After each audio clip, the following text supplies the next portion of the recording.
LD70 with this National Train N95 knuckle boom on the back. Nice straight truck. It's got an 8.3 liter Cummins diesel with an exhaust brake, 9-speed transmission.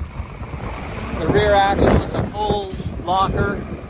It's got full locker on the rear differential, guys. And just a nice little truck. Now the little man we're selling this for, he just simply doesn't have a use for the truck. He says that he didn't use it but a couple times last year, and there's no sense in him keeping a hold of the truck. Single exhaust on it, you can see that, guys. Good tires all the way around.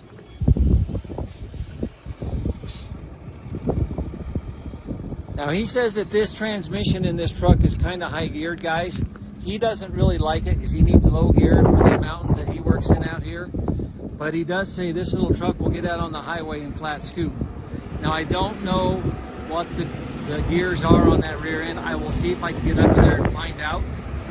But he does say this little truck will scoot right along.